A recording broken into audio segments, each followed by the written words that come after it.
Radio playback India के सभी श्रोताओं को पिट्सबर्ग से अनुराग शर्मा का प्यार भरा नमस्कार। बोलती कहानियां कार्यक्रम में एक बार फिर आपका स्वागत है। आज हम आपके लिए लेकर आए हैं मृदुला गर्ग की कहानी हरी बिंदी, पूनम चंद्रलेखा के स्वर में। तो आइए सुनते हैं हरी बिंदी।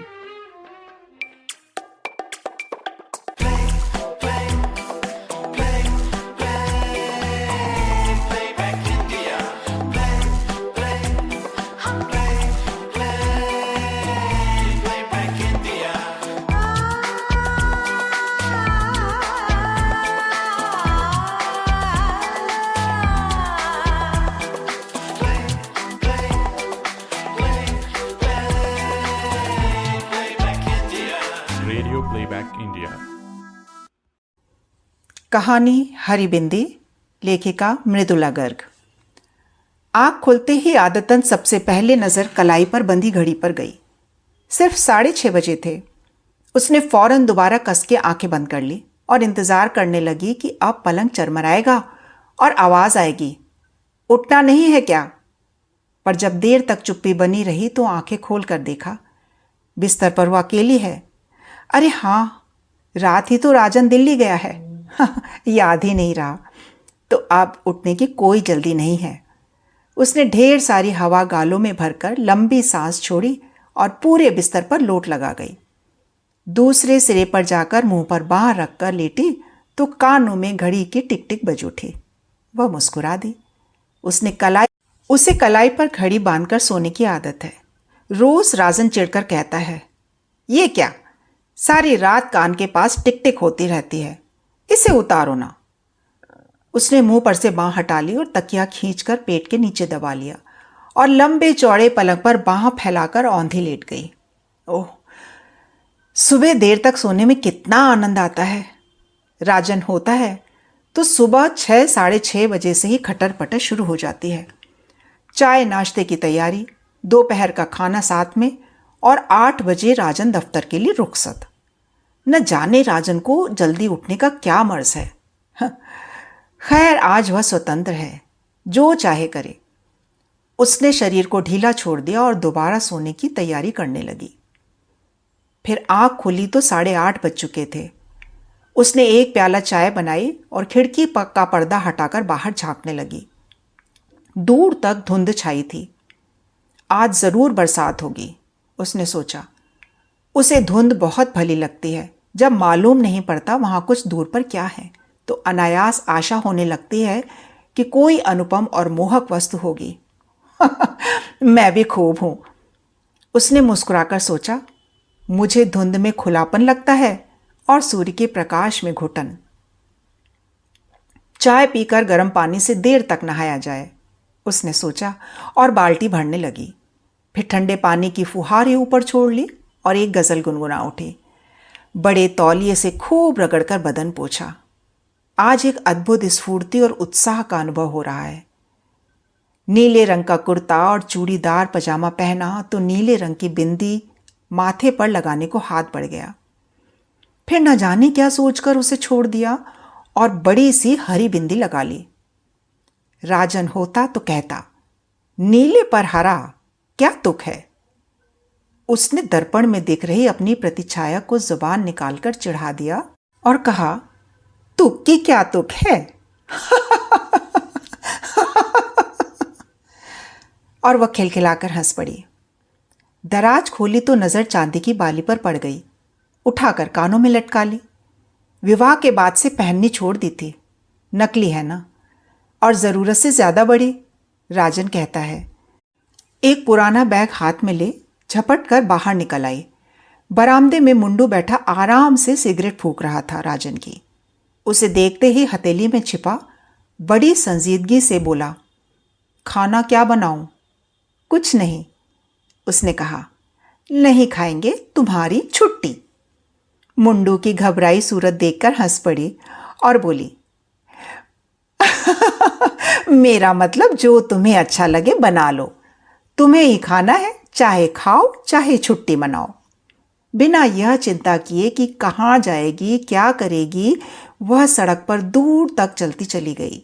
बस इतना जानती थी कि आज का दिन यूं ही नहीं जाने देगी। कुछ तय करने से पहले बारिश शुरू हो गई। उसने कुछ दूर भागकर टैक्सी को आवाज़ लगाई और भीतर घुसकर सोचने लगी, जब टैक्सी ली है तो कहीं ना कहीं जाने को कहना पड़ेगा। जहांगीर आर्ट गैलरी, उसने जो सबसे पहले मुंह में आया कह दिया। गैलरी में किसी आधुनिक चित्रकार की प्रदर्शनी हो रही थी। विशेष कुछ समझ में नहीं आया, पर आनंद अवश्य आया। आज कुछ भी करने में आनंद आ रहा है। एक चित्र के आगे वह काफ़ी देर खड़ी रही। देखा, पूरे कैनवास पर रंग बिरंगी रेखाएं इधर उधर दौड़ी चली जा रही हैं। अरे, उसने सोचा, ये तो बिल्कुल मेरे कुर्ते की तरह है। वह जोर से हंस पड़ी, इतनी जोर से कि पास खड़ा एक दढ़ियल उसे घूरने लगा। कहीं यही तो चित्रकार नहीं है? बेचारा, जरूर चित्र अत्यंत त्रासद रहा होगा। उसने चेहरा गंभीर बनाया और दढ़ियल के पास जाकर विनम्रता से कहा, सॉरी, और बाहर निकल आई। बाहर आकर ख्याल आया, हो सकता है वह कलाकार ना हो, उद्योगपति हो। दो किस्म के इंसान ही दाढ़ी रखने का साहस कर सकते हैं, कलाकार और सामंत। सामंत अब रहे नहीं, उनका स्थान उद्योगपतियों ने ले लिया है। अब तो दिन भर यही सोचता रहेगा, उसने सॉरी क्यों कहा, उसमें भी नफे की गुंजाइश ढूंढता रहेगा। और वह दूने वेग से हंस पड़ी। फिर देखा, बारिश थमी हुई है, पर आकाश अब भी काफी गुस्सैल नजर आ रहा है। पूरा बरसा नहीं, उसने सोचा, और फिर सड़क थाम ली। सड़क के किनारे रेस्तरां देखकर याद आया कि उसे काफी जोर से भूख लगी है। भीतर जाकर चटपट आदेश दिया, एक गर्मा गर्म आलू की टिकिया और एक आइसक्रीम, एक साथ। एक साथ? बैरी ने आश्चर्य दिखाया। हाँ, कोई ऐतराज है? जी नहीं, लाया। उसे ठंडा और गर्म एक साथ खाना भला लगता है। कहते हैं दांत खराब हो जाते हैं। कितना चटपट काम हो गया आज। राजन रहता तो बढ़िया जगह बैठकर आराम से खाने की सूची देखने के बाद सोच विचार कर आदेश दिए जाते हैं। खाकर बाहर निकली तो सोचा, पास किसी सिनेमा घर में पिक्चर देख ली जाए। किस्मत से अंग्रेजी की पुरानी मजाकिया पिक्चर मिल गई, डैनी के की। राजन कहता है, न जाने तुम्हें डैनी की कैसे पसंद है। मुझे तो उसके बचपने पर हंसी आती है, पर उसे खूब हंसी आती है।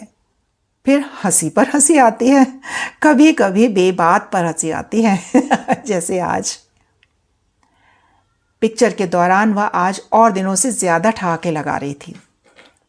पास बैठे आदमी की सूरत अंधेरे में दिख नहीं रही थी, पर हंसी की आवाज जरूर सुनाई पड़ रही थी। पता लग रहा था हंसने में उससे 2 कदम आगे है। अदाकार की एक खास बेचारगी की मुद्रा पर वे इतने जोर से हंसे कि उनके हाथ आपस में टकरा गए। सॉरी कहने के इरादे से एक दूसरे की तरफ मुड़े, पर माफी मांगने के बजाय एक ठहाका और लगा गए। उसके बाद हर बार यही हुआ। हंसी आने पर वे अनायास एक दूसरे को देखते और मिलकर हंसते। खेल खत्म होने पर एक साथ बाहर निकले तो देखा 4:30 बजे ही काफी अंधेरा हो चला है। आकाश यूं तना खड़ा है कि अब बरसा, अब बरसा। कितना सुहावना दिन है, उसने अपने पड़ोसी से कहा। सुहावना? उसने कुछ अचरज से कहा। या बेरंग? हां, कितना सुहावना बेरंग दिन है। वह हंस पड़ा। समझता हूं, सूरज यहां रोज निकलता है, पर धुंध कभी कभी होती है। 8 महीने में आज पहली बार। अब मानसून शुरू हो जाएगी।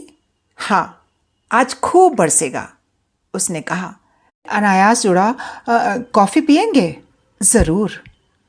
हल्की हल्की फुहार पड़नी शुरू हो गई तो दोनों भागकर सामने वाले रेस्तरां में जा घुसे। उसने बाल झटक दिए और बोली, आपका छाता कहाँ है? छाता? हाँ, आप लोग हमेशा छाता साथ रखते हैं ना? वह ठहाका मारकर हंस पड़ा। इंग्लैंड में, उसने कहा। कॉफी मंगाकर दोनों सामने काले पड़ाए समुद्र को देखते अपने अपने ख्यालों में खो गए। सहसा उसकी आवाज सुनकर वह चौंकी। आप क्या सोच रही हैं? यह जानने के लिए पैनी का खर्चा करने को तैयार हूं, वह कह रहा था। दीजिए उसने हंसकर कहा। उसने निहायत संजीदगी से जेब में हाथ डाला और एक पैनी आगे कर दी। उसने उसे हथेली में बंद कर लिया। बतलाना सच सच होगा। मैं सोच रही थी समुद्र में कूद पड़े तो कितनी दूर तक अकेली तैर सकूंगी। और आप क्या सोच रहे थे? पर पैनी नहीं दूंगी। उसने मुट्ठी कसकर बंद कर ली और जैसे उसमें किसी आदमी का दिया हुआ उपहार हो। बुरा तो नहीं मानेंगी? उसने पूछा। नहीं, उसने कह दिया, पर दिल बैठ गया। अब वही घिसी पिटी आशिकाना बातें शुरू हो जाएंगी। मैं सोच रहा था बारिश बढ़ जाने पर यहां से वोरली तक का टैक्सी भाड़ा कितना लगेगा।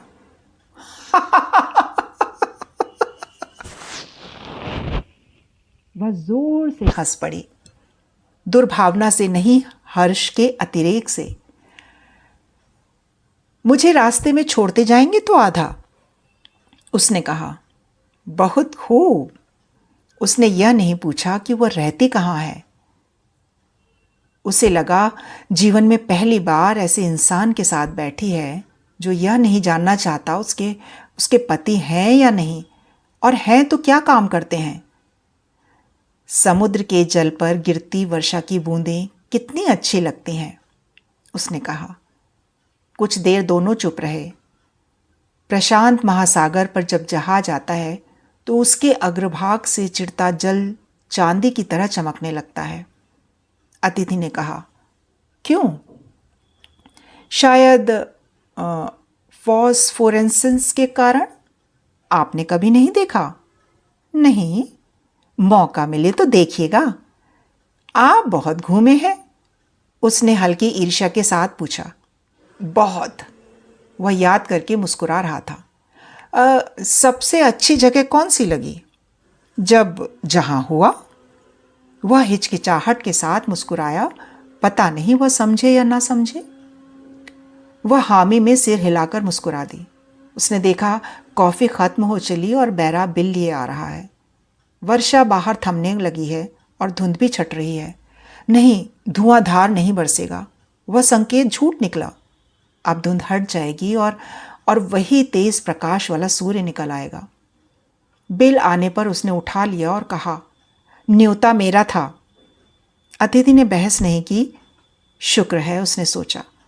पैसे देने की जिद करने लगता तो सब कुछ बिखर जाता। टैक्सी लेकर चले थे कि घर आ गया। उतरते उतरते पैसे निकालने लगी तो उसने रोक दिया। रहने दीजिए। क्यों? उसके माथे पर शिकन पड़ गई।